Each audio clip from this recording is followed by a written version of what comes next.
I'm happy to see there's many in the room because I'm not going to talk about anything sexy or exciting. We know as emergency physicians we're always drawn to like the difficult airway, ultrasound, cardiac arrest or something.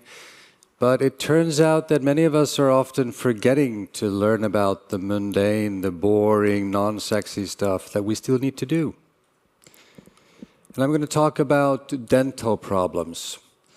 Now, I'm going to begin with the first rule of medicine is that you come to work and you have two goals. One is to save lives and help people, and the other one is to look smart and not make a fool of yourself.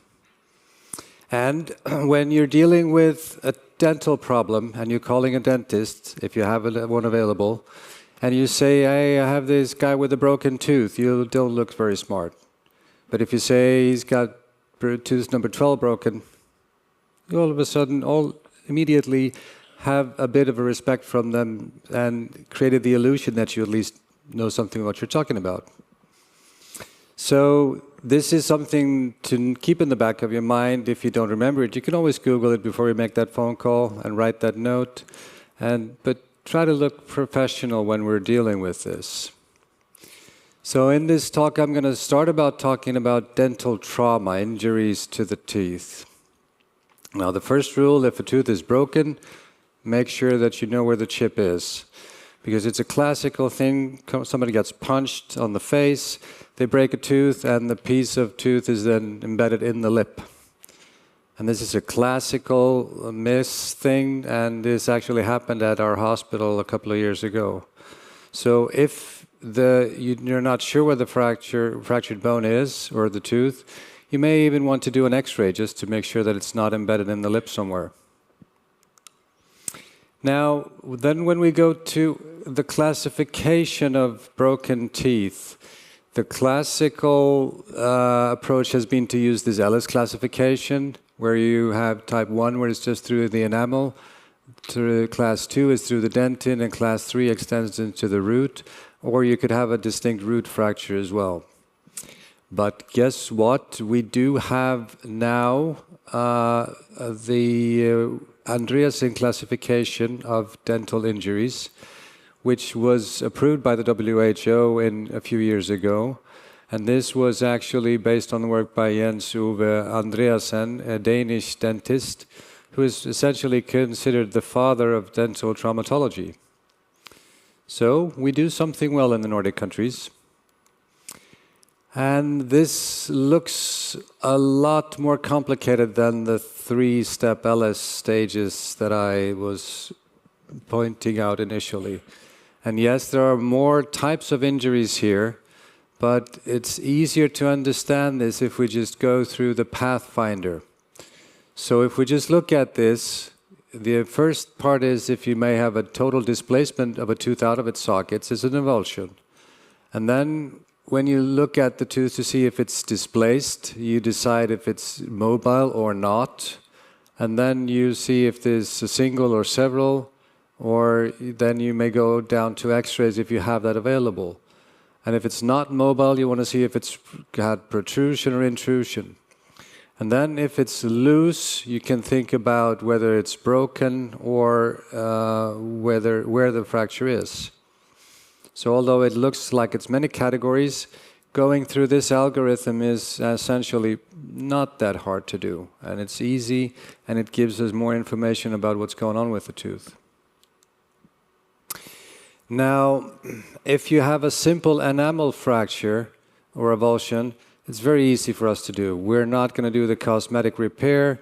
If it's got sharp edges and it's cutting the lip, yeah, you may smoothen it a bit, but otherwise this is not an emergency. There's nothing to worry about.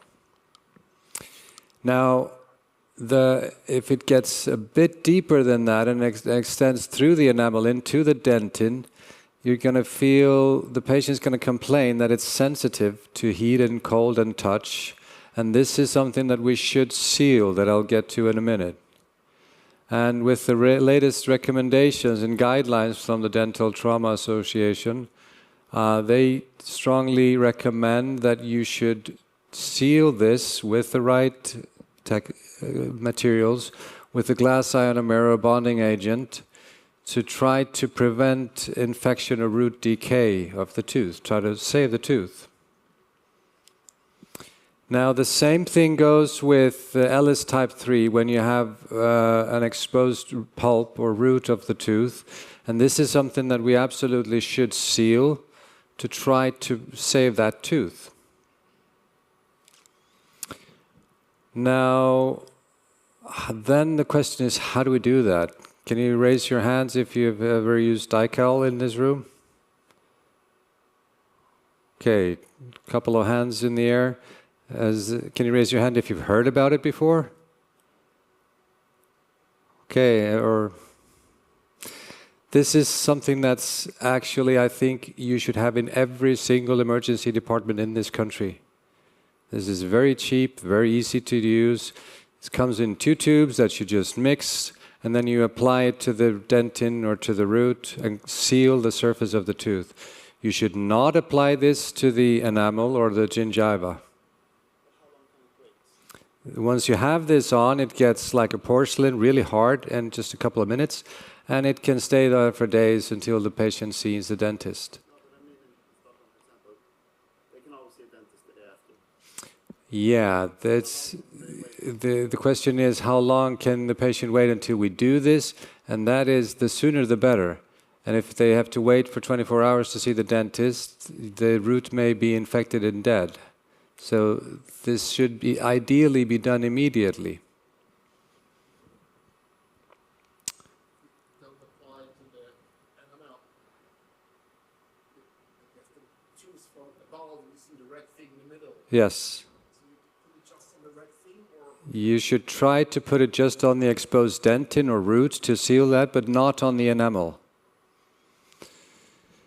So I've had a lot of questions from people that are saying, well, this is weird stuff, we don't have this, I don't know how to use it, but we have some histoacryl, cyanoacrylate, we've got some tissue glue, can we just use that? And the funny thing, I've asked a lot of dentists, I've tried to look hard on the research material, and there's no studies on saying whether you can do this or not. And the dentists are worried that we don't know how toxic this is to the pulp, and they have their specialized glues to close, to build and repair the tooth, and they don't know if there are micro-residual particles on the tooth once you use this that might make the new material not stick properly to the tooth. So we don't know. I've encouraged them to do some research on it, but for now we just don't know if you could seal it with the crazy glue, but that would be, of course, ideal. Now, what if the tooth is loose? If it's got subluxation, luxation, or displacement, or avulsion, if it's completely out of the socket. Now, this is not a very common thing to do. We see this in the ED not every year, I think, in my hospital, but occasionally they do come in, and it's a kind of a dramatic thing to do. Now, it's always good whenever something bad happens to stay calm. I like this infographic where that's the first step, just stay calm, take a deep breath, nobody's dying. And then you pick up the tooth by the crown. You do not polish the root because that kills the tooth. Reposition if possible, and then store in milk or saline until you get to the hospital. And then when they come to us, the first thing we need to assess is, does this root have a chance of survival? And occasionally people have taken up the root and really polished it thoroughly and removed all of the vital cells on the root, and they kill it. And if they've done that, there is no way of replacing it. And now, if it's been dry for more than an hour, it's generally considered very less likely that it's going to survive. And if it's been there for 6 hours, it's also considered unlikely. So then you get to the point where you have to reposition it in the ED. Can you raise your hand if you've done that? Few people have, but you all need to be ready to do this. And this is no rocket science.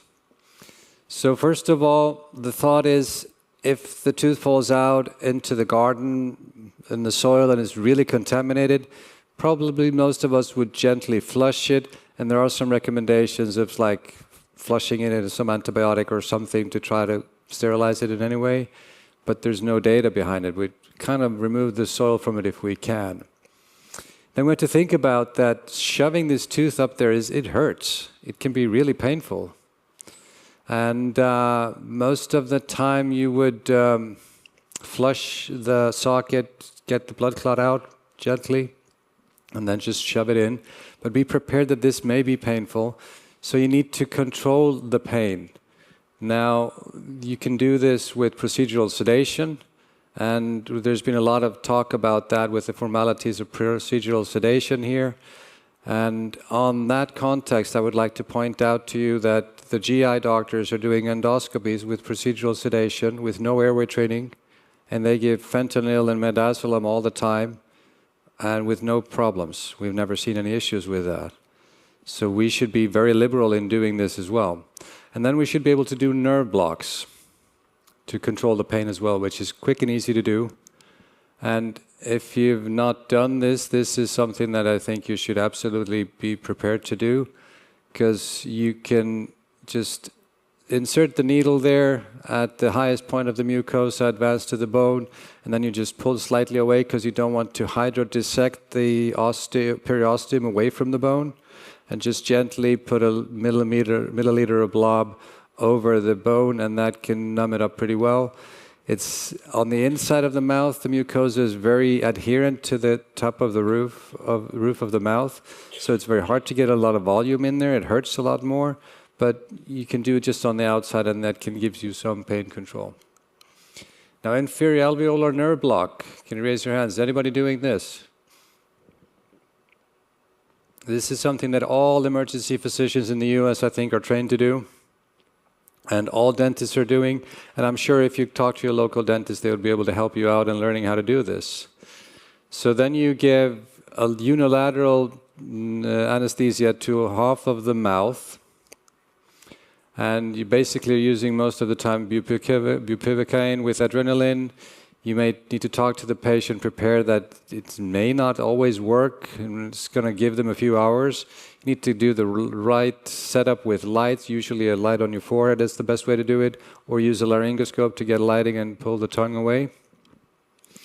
And then you just go put the finger on the front of the mandibular ramus, you come in from the other side, and then you hit the bone, aim for the mid-ramus, and go a bit above the mandibular molars. And after about 2 centimeters, you should strike bone, and then you withdraw a little, so you eject over the bone, not into it. And if you hit the bone too soon, you're too anterior, you need to move the needle, and if you don't hit it, you're behind the ramus, you need to move the needle as well. Ah, yes, the video is working. And here you can see this demonstrated how it's done. You put the finger in there, you go in from the other side. You see that they poke through the mucosa, and then it's a pretty deep dive with the needle until you hit the bone, then you withdraw slightly and inject. And this is a very simple, very safe thing to do, and it can help with all sorts of oral injuries. And if you have a patient with severe tooth decay and pain, this is really helpful. Now again, moving to the avulsed tooth, you need to control the pain, gently flush out the blood clots, then align a broken bone, potentially if it's broken and it is placed, and then you firmly insert it into the socket and you hold it and secure it. And then we get to the other thing is, if you have something like this, most of the time we would have the oral surgeons do this, but if you have a massive trauma patient that's unresponsive, and moving this into some sort of a better position is better than nothing, because the more you can naturally align it, sooner the better. But this is what the dentist will do to secure this displaced fractures. But then we get to the tricky part. How do you secure the tooth? Make sure it doesn't fall out again, because it's easy to shove it in, but then you need to have something to make it stay there. And the first thing is that you need to get the tooth dry. So it's a good thing if you can have these cotton rolls like all dentists have, but many emergency departments don't have this, and this is a cheap and easy thing to have, which is really helpful, or you can roll up a piece of gauze. And then the US has been traditionally using a lot of Copac. Bergthor, did you use this? Yeah, I use this on the inside of the pen. Yeah, I hated this shit. This is horrible. It's got a really weird texture. You have to mix it in water and then you use a wet glove hand to put it in, mix it, push it in like this. But it's problematic to use. It can get infected if it stays on for too long, and I never liked doing this. And it's unrealistic to really have this everywhere, because we also have other options. And Gerald was showing me pictures of where he used this trick. Use the aluminum foil from a breathing mask, just dry the teeth very well, and then just use tissue adhesive to glue it to the teeth and hold it.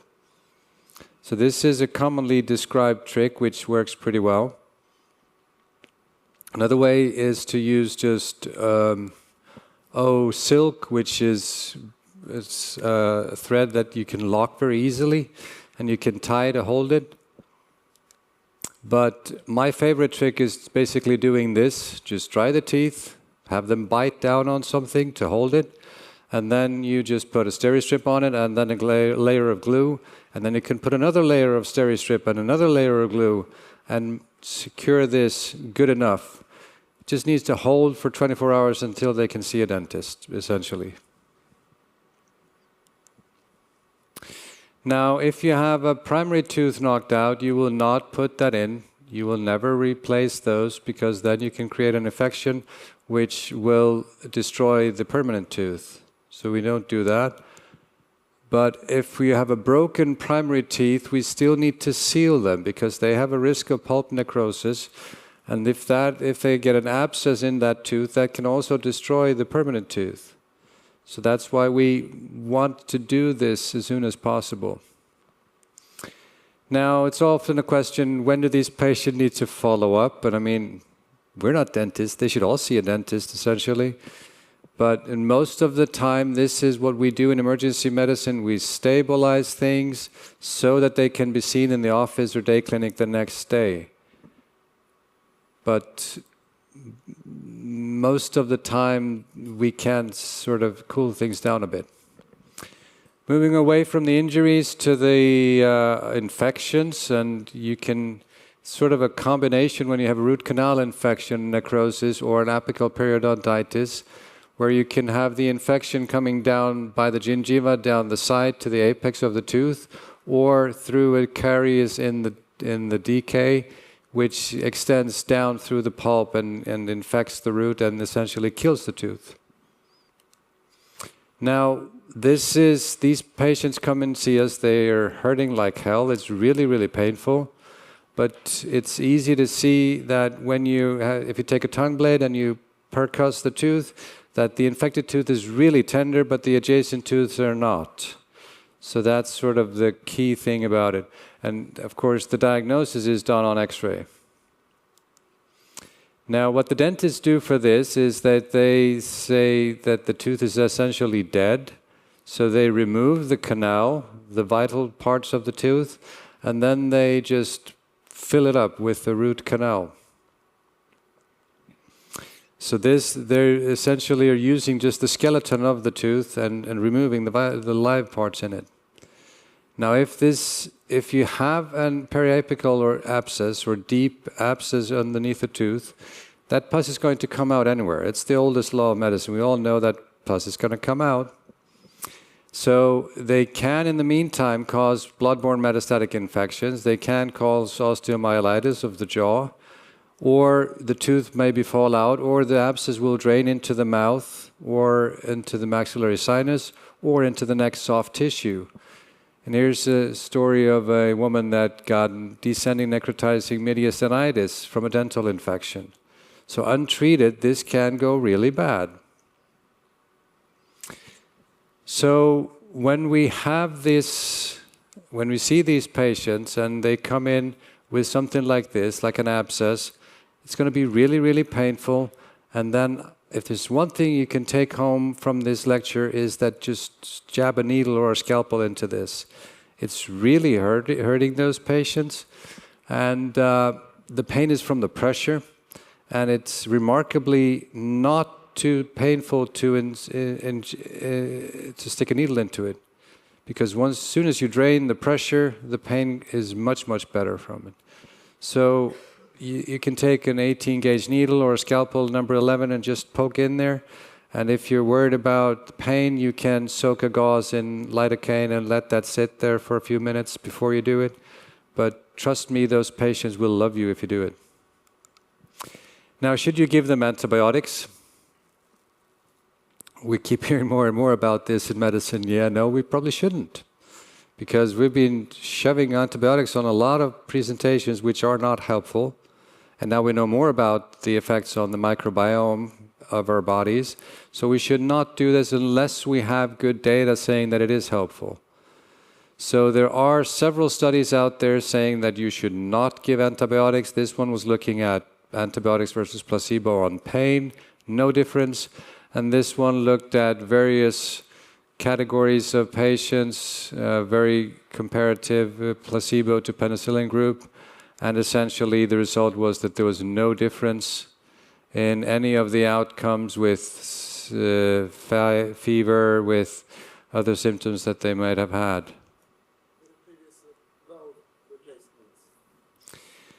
Heart valve replacements, prophylaxis. I mean, you have to be careful about these things. I would, in certain cases, do this, but even then more if you're injecting into it or you're doing an incision of it. But, I mean, this is sort of the general rules. If you're trying to decrease the pain of the patient or hasten the improvement of the infection, it will generally not help. There might be some other patients that might benefit from it. So these are individual studies, and here are like clinical practice guidelines from the American Dental Association saying do not prescribe oral systemic antibiotics for immunocompetent adult patients with symptomatic irreversible pulpitis.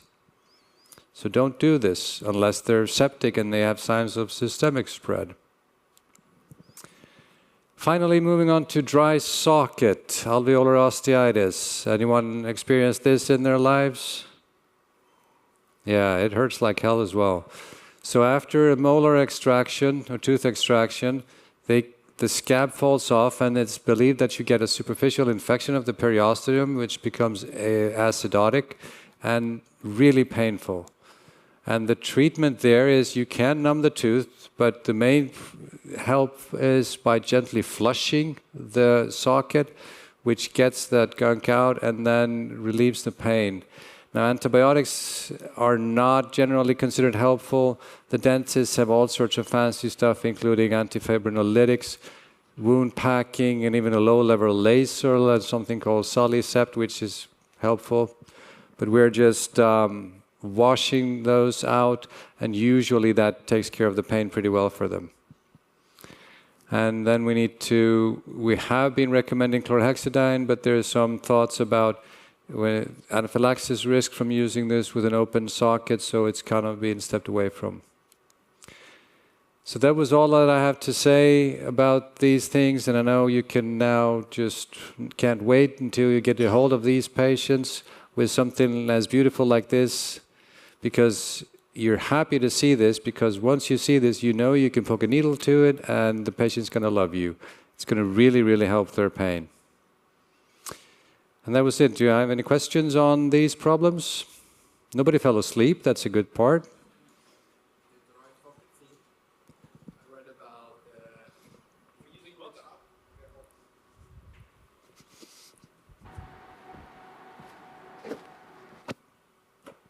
The dry socket thing. Yeah.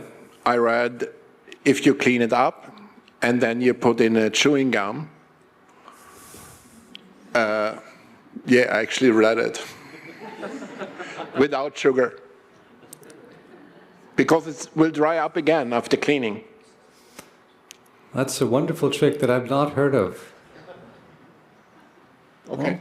It's a good thought. Somebody needs to do a study. Okay, if not more questions, then I'll just thank you for your time.